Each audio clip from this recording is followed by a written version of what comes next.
तो देखा आपने बच्चों कि गुलरी काकी जो बेटी है मुनरी, वो जानती है कि गोधन जानता है पेट्रोमैक्स को जलाना, पंचलैट को जलाना, लेकिन गोधन का हुक्का पानी पंचायत ने बंद किया क्योंकि उसकी माँ ने ही शिकायत करी थी कि जब मेरी बेटी निकलती उसे देखकर ये गाना गाता है सलम सलम वाला। सलम सलम यानी सनम सनम, और इस प्रकार हम तुमसे मोहब्बत करके सलम गाता है, यानी हम तुमसे मोहब्बत करते हैं सनम। तो इस प्रकार का गाना इसे गाना नहीं चाहिए। और पंचों की निगाह में गोधन बहुत दिनों से चढ़ा हुआ है। पंच उसको देखते हैं कि वो किसी न किसी युवती के साथ कुछ न कुछ कहता है, तो पंच उसका हुक्का पानी पंचायत से बंद कर देते हैं। दूसरे, गोधन बहुत दिनों से चढ़ा हुआ था, दूसरे गांव से आकर बसा है गोधन, और अब टोले के पंचों की पान सुपारी खाने के लिए भी कुछ नहीं दिया, परवाह भी नहीं करता। गोधन के चरित्र को रेखांकित कर रहा है यहाँ पर कहानीकार। बस पंचों को मौका मिला क्योंकि वो किसी की परवाह भी नहीं करता है, और गुलरी काकी ने कह दिया कि मेरी बेटी को देखकर गाना भी गाता है, और पंचों को मौका मिल गया। पंचों ने उसका हुक्का पानी कर दिया बंद, और 10 रुपया जुर्माना भी लगाया। न देने से हुक्का पानी बंद।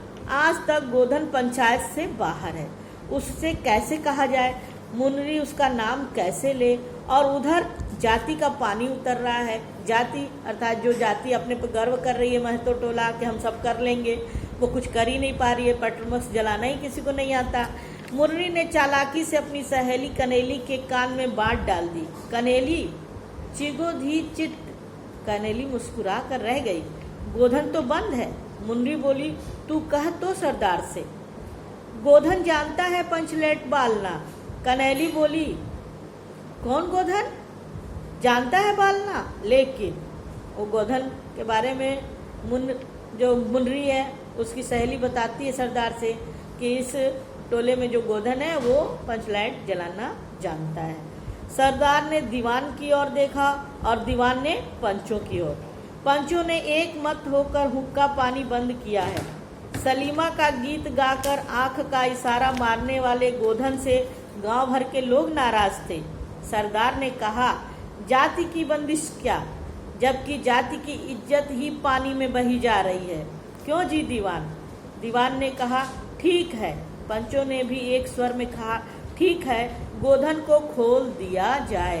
अर्थात वही पंच जिन्होंने अभी उसे जुर्माने में 10 रुपया भी लगाया था, सलीमा का गाना गाने के लिए उसका अपमान भी किया था, उसका हुक्का पानी बंद किया था। किंतु अब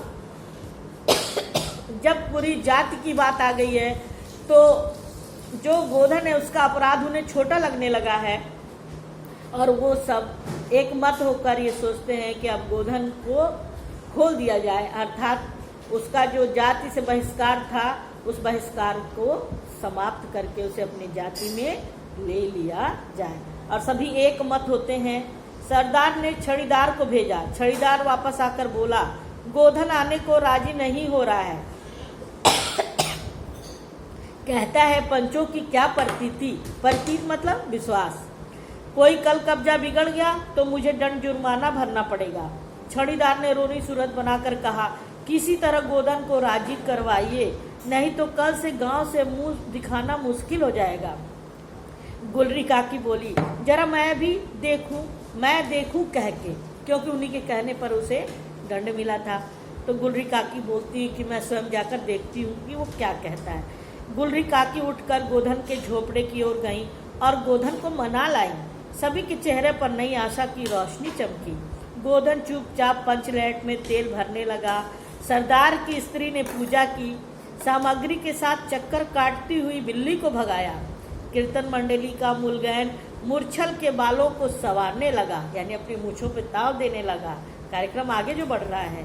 गोधन ने कहा, स्पिरिट कहाँ है? बिना स्पिरिट के कैसे जलेगा? स्पिरिट जिसको आप बोलते हो। लो, मजा आ गया।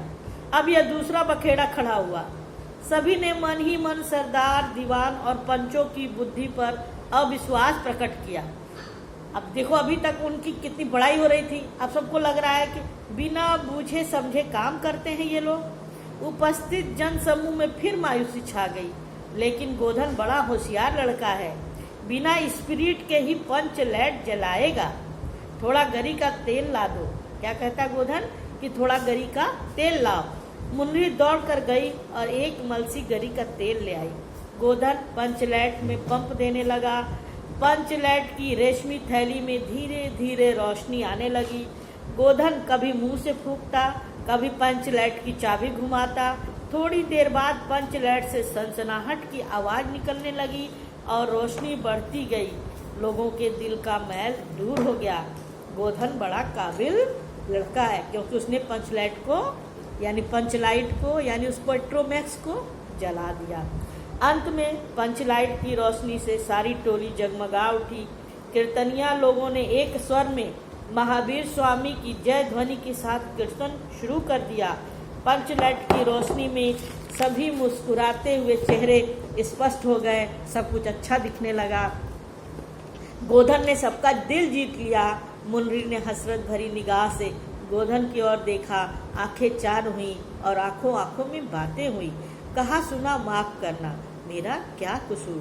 सरदार ने गोधन को बहुत प्यार से पास बुलाकर कहा कि तुमने जाति की इज्जत रख ली, तुम्हारा 7 खून माफ। खूब गाओ सलीमा का गाना, जितना तुम्हारा मन करे उतना गाओ, अब तुम्हें कोई जुर्माना लगने वाला नहीं है। गुलरी काकी बोली, आज रात मेरे घर खाना खाने आना गोधन। गोधन ने एक बार मुन्नी की ओर देखा और मुन्नी की पलकें झुक गईं। कीर्तनिया लोगों ने एक कीर्तन समाप्त कर जय ध्वनि की। जय हो, जय हो। पंचलैट के प्रकाश में पेड़ पौधों का पत्ता पत्ता पुलकित हो रहा था। इस प्रकार आपकी ये कहानी समाप्त होती है। आपने सुना कि आपको लगा एक ग्रामीण अंचल का ये वास्तविक चित्रण है कि जब कुछ वहाँ आता है तो किस तरह का उत्साह होता है, किस तरह की मायूसी होती है, किस तरह लोग आगे बढ़ते हैं और अपने लक्ष्य को प्राप्त करते हैं। इससे संबंधित प्रश्नोत्तर सारांश मैं आपको दूंगी और उस सारांश के साथ ही उद्देश्य होगा जो 5 नंबर का आपके प्रश्न 5 नंबर का आपके परीक्षा में आता है। धन्यवाद बच्चों।